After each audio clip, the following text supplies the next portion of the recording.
Okay, we'll do a brief explanation of what we've done in order to do what we've been trying to do for a month, is restrict the amount of data that we use per day with our Roku streaming player or streaming TV.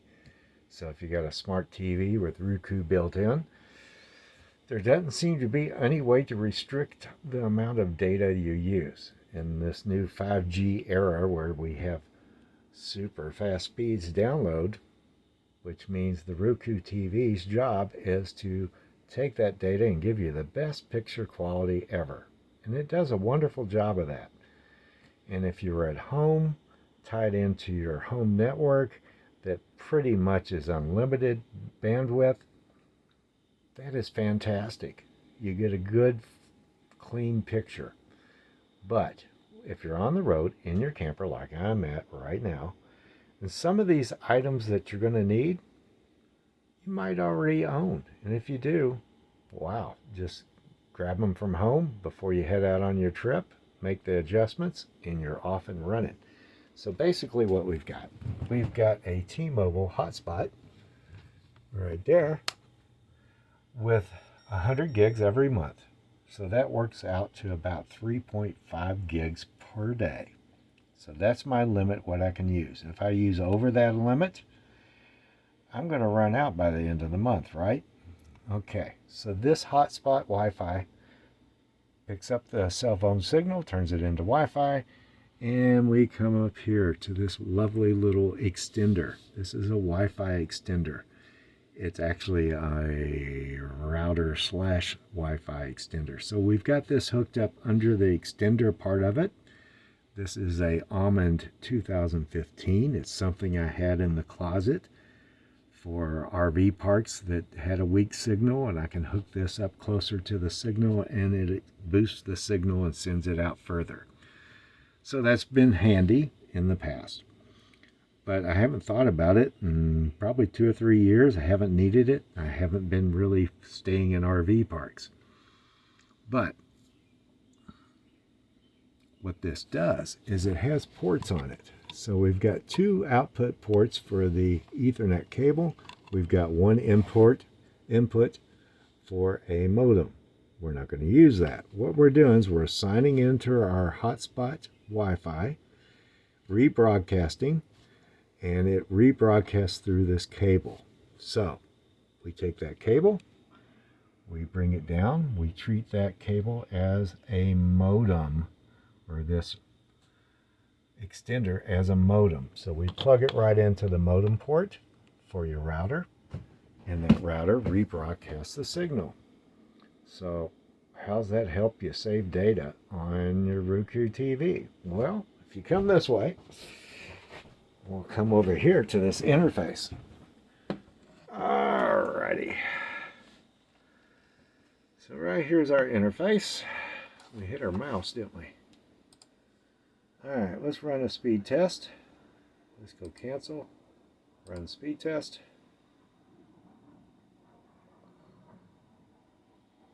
Okay, those speeds right there, what's that going to do to you? Well, like I just said, Roku takes the best speed that you have going into it, and it's going to make the best picture. Okay, so it's a 4K HD TV, and it's going to want to go to 4K or HD TV. And when it does HD, it's going to use a lot of data. So how can we restrict that TV from thinking it has a wonderful speed and sucking all of our data out in just one sitcom or one movie for the rest of the week? How do we do that? Well, once you connect to a router, and that router is going to log in right here, and this one is the AX1800 TP-Lynx router. That's the one I went with because it gives you a little bit better flexibility than most. Now, like I said, if you've got another router at home, go into the settings, find out how to log in. So just look up the brand and model and everything. It should give you a way to log in. And You may have to create a password or whatever to get into the interface. But what you're going to look for, we're going to go to advanced settings on this one, and we're going to look down the list, and we're looking for QoS. Once you find QoS, click on it. We're going to come over and we're going to say enable.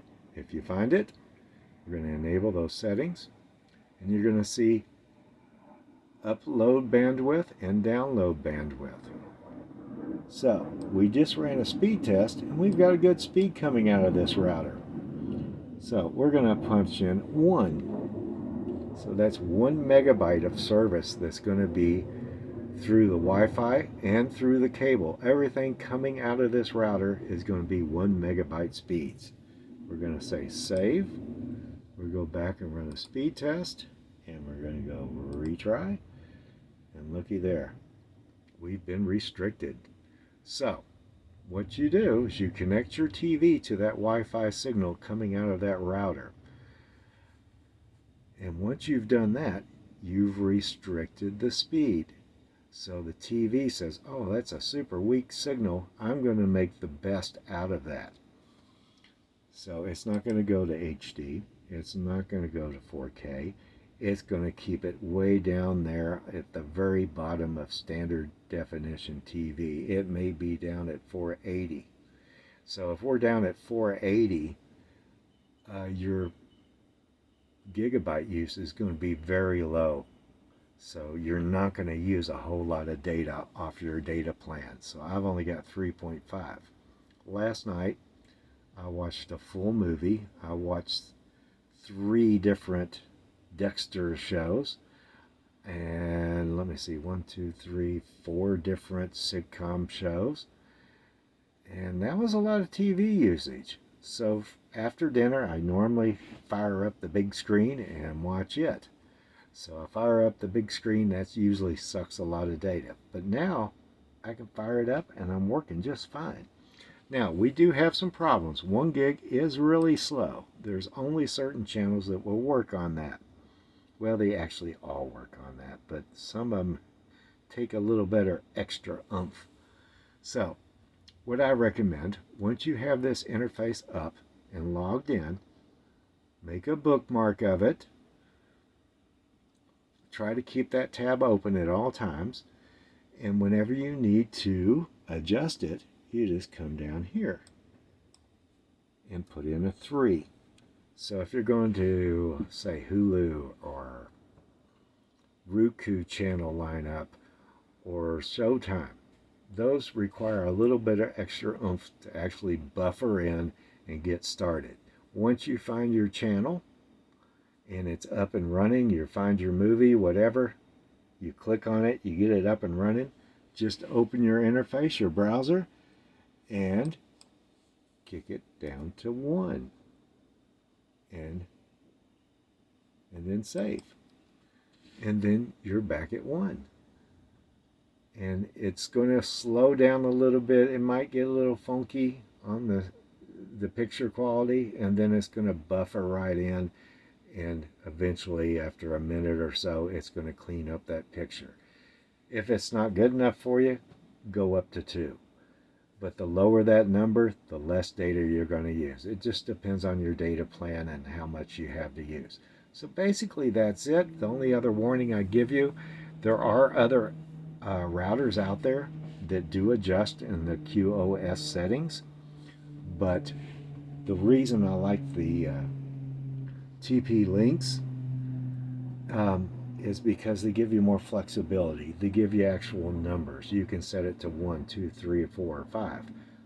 A lot of those routers, and you're going to have to look them up if you've got one or if you've got access to another one that's fairly cheap, and it does have the QoS settings. Always look in the specifications before you buy it. They'll have high, medium, low. I don't know what that means. It's going to be in between 1 and probably 5 or 6. It could be mediums 5, 8, 9, and high would be full open speed. I don't know. So at least this one gives you full capabilities and a way to adjust it. so you can fine tune exactly what you need. And it depends on your download speed that's coming out of your actual Wi-Fi hotspot. So this will work with any brand. It will work with anything. As long as it has a browser, you can get into this interface. Basically, you're putting a link in. So this computer or that tablet or that phone has to be connected to the Wi-Fi, the new one you just put in that you're wanting to control. It has to be a part of that. So you have to log in there, and then you can adjust the interface real easy. Just save a bookmark to it and just open that bookmark, log into it, make your adjustments. You can keep it open the whole time you're watching TV and make adjustments as you need. So it's the only way I've found. There's all kinds of stupid things that say, oh, you can get into the secret menu of the Roku panel. Used to be there. It's not there anymore. If your TV has been updated with the latest update, no, it's not there anymore. Used to be. Used to be a way to go to Hulu and set down the quality of the picture that you wanted to view in. So if you didn't want to use a whole lot of bandwidth, you could do that. No more. So everybody, it's just, if you've got a great signal going to it, it's going to use it. And it's going to cost you. So that's it, basically. That's all I can tell you. Other routers will work. The range extender, I know this one works. It's the Almond 2015. It's an old unit. You can probably go to eBay and pick one up for 20 bucks.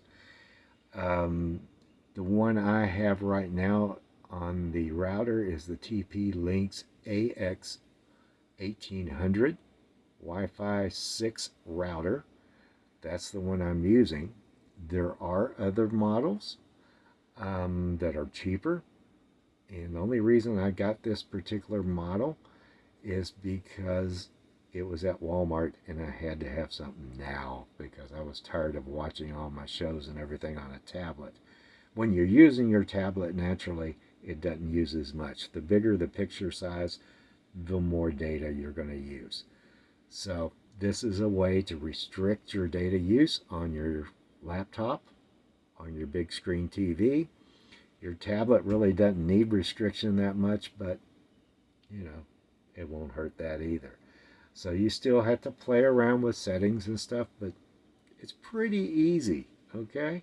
So hopefully this helps you out. If it does, if you come up with a better way of doing this and cheaper, let me know. I know there's apps out there for your phone, but honestly, this does hotspots. This will do your phone hotspot. So this restricts it down.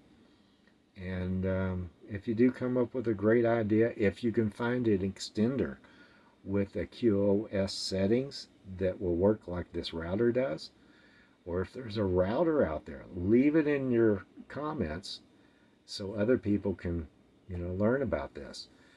And there's a lot of people out there traveling around in their camper. A lot of these devices you can take home and put them up on your home network and use them there, so it's just not when you're camping. You may not use the restrictions, once you're at home and you've got, fiber feeding your house. You don't need to restrict it, but at least you'll be able to use this at home or on the road. And your home router may have these settings, so you may just bring this stuff with you. So hopefully this helps. Leave a description in the bottom, a comment and give it a thumbs up. Recommend it to other people that are travelers and on the road. Later.